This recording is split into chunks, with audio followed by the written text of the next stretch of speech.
బులెటిన్లో breaking news చూస్తున్నాం. రంగారెడ్డి జిల్లా మీర్పేటలో దారుణ ఘటన చోటు చేసుకుంది. భార్యను అతి కిరాతకంగా చంపాడు ఓ భర్త. అంతేకాకుండా మృతదేహం ఆనవాళ్లు కూడా దొరకకుండా కొత్త స్కెచ్ వేశాడు. ఏకంగా చంపిన భార్య మృతదేహాన్ని ముక్కలు ముక్కలుగా చేసి కుక్కర్లో ఉడికించి దారుణానికి ఉడికట్టాడు.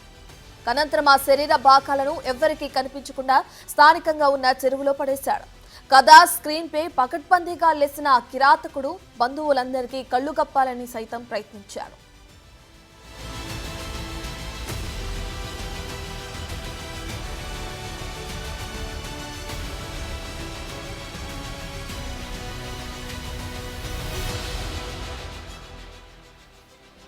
జిల్లెలగూడ న్యూ వెంకటరమణ కాలనీలో గురుమూర్తి వెంకట మాధవి దంపతులు ఇద్దరు పిల్లలతో కలిసి నివసిస్తున్నారు. గురుమూర్తి స్వస్థలం ప్రకాశం జిల్లా జేపీ చెరువు. గతంలో ఆర్మీలో పనిచేసి రిటైర్డ్ అయిన గురుమూర్తి ప్రస్తుతం సిటీలోనే డిఆర్డీఓలో అవుట్సోర్సింగ్ సెక్యూరిటీ గార్డ్గా పనిచేస్తున్నారు. అయితే భార్య మాధవిపై అనుమానం పెంచుకున్న గురుమూర్తి చాలాసార్లు గొడవ పడ్డాడు. ఈ క్రమంలోనే ఆమెను హత్య చేయాలనే పథకం వేసి సంక్రాంతికి పిల్లల్ని ఊరికి పంపించాడు. మాధవిని అత్యంత దారుణంగా మట్టుబెట్టి శరీర భాగాలను కుక్కర్లో ఉడికించి తర్వాత జిల్లెలగూడ చెరువులో పడేశాడు.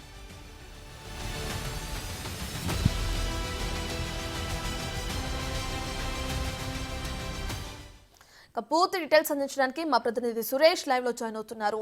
రైట్ సురేష్, రంగారెడ్డి జిల్లాలో ఏదైతే భార్యను అతి కిరాతకంగా చంపాడో దానికి సంబంధించి ఇప్పటికే మనం బ్రేకింగ్ చూస్తున్నాం. ఏ విధంగా జరిగింది, హత్యకు గల కారణాలు ఏంటి?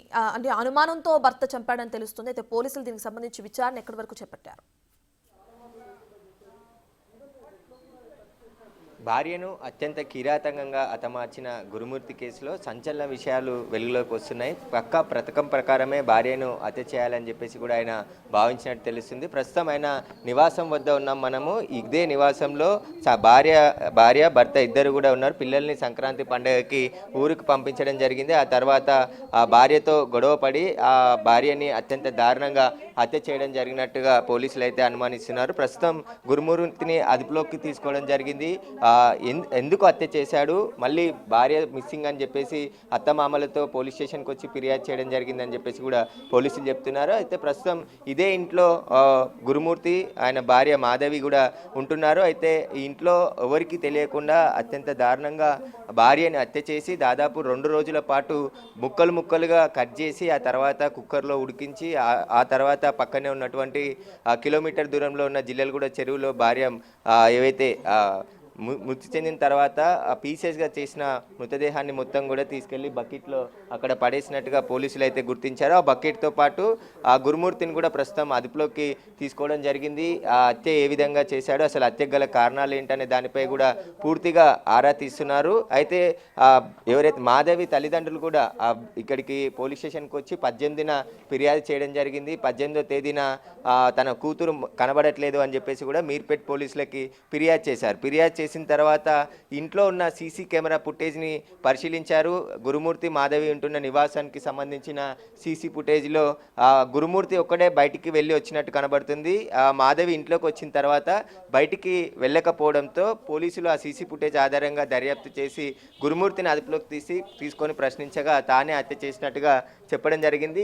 ఈ కిచెన్లోనే భార్యని ఏదైతే వంటగది ఉందో వంటగదిలో ముక్కలు ముక్కలుగా చేసిన తర్వాత ఆ రోట్లో ఆ ఎముకలని దంచేసి ఆ తర్వాత ఏవైతే బాడీలో ఉండే పీసెస్ అంతా కూడా కుక్కర్లో ఉడికించి ఒక బకెట్లో తీసుకుని వెళ్ళి 2 రోజుల పాటు ఇదంతా కూడా చేసినట్టు పోలీసులు అనుమానిస్తారు. ఎందుకంటే ఒకే రోజు ఇదంతా హత్య చేసి ముక్కలుగా చేసి ఆ తర్వాత ఉడకపెట్టిన తర్వాత చెరువులో పడేసేది ఒక రోజులో చేయలేదు. 2 నుంచి 3 రోజుల పాటు పీసెస్గా ఆమెని మృతదేహాన్ని నరికేసి ఆ తర్వాత ఉడకబెట్టిన తర్వాత చెరువులో పడేసినట్టుగా పోలీసులు అయితే అనుమానిస్తున్నారు. దీనికి సంబంధించి పూర్తి స్థాయిలో దర్యాప్తు చేస్తున్నారు. అసలు హత్య చేయడానికి గల కారణాలేంటి, ఇంత దారుణంగా భార్యపై కక్ష పెంచుకోవడానికి గల కారణాలేంటి, దానిపై కూడా పోలీసులు అయితే దర్యాప్తు చేస్తున్నారు. లోతైన దర్యాప్తు పోలీసులు చేస్తున్నారు. ఇప్పటికే మాధవి తల్లిదండ్రులు ఇచ్చిన ఫిర్యాదుతో పోలీసులు మొదట మిస్సింగ్ కేసు నమోదు చేసుకొని ఆ తర్వాత మర్డర్ కేసుని నమోదు చేయడం జరిగింది. ప్రస్తుతం పోలీసుల అదుపులోనే గురుమూర్తి ఉన్నాడు. గురుమూర్తి 2-3 రోజుల నుంచి కూడా, అంటే ఫిర్యాదు చేసింది 18 కానీ హత్య చేసింది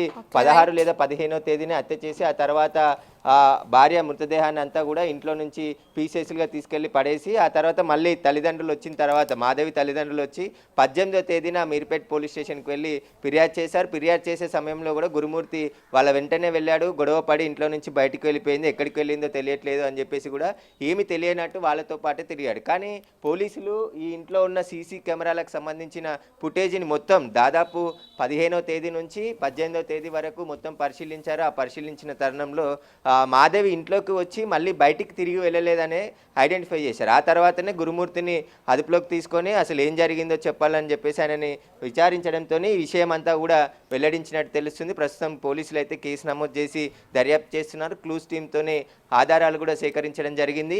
ఈ చుట్టుపక్కల వాళ్ళందరూ కూడా ఒక షాకు గురయ్యారు. అసలు ఒక మహిళని ఇంత దారుణంగా భర్త హత్య చేయడానికి గల కారణాలు ఏంటనే దానిపై కూడా ఆరా తీస్తున్నారు. పోలీసులు కూడా చుట్టుపక్కల వాళ్ళని కూడా అసలు ఏం జరిగింది, ఎందుకు గొడవ జరిగింది అనే దానిపై కూడా పూర్తిగా ఆధారాలు సేకరిస్తున్నారు. ఆర్మీలో పనిచేసిన గురుమూర్తి రిటైర్డ్ అయిన తర్వాత ఇక్కడే డిఆర్డిఓలో సెక్యూరిటీ గార్డుగా పనిచేస్తున్నట్టుగా గుర్తించడం జరిగింది. పోలీసులు ప్రస్తుతం అయితే ఆ గురుమూర్తిని అదుపులోకి తీసుకోవడం జరిగింది.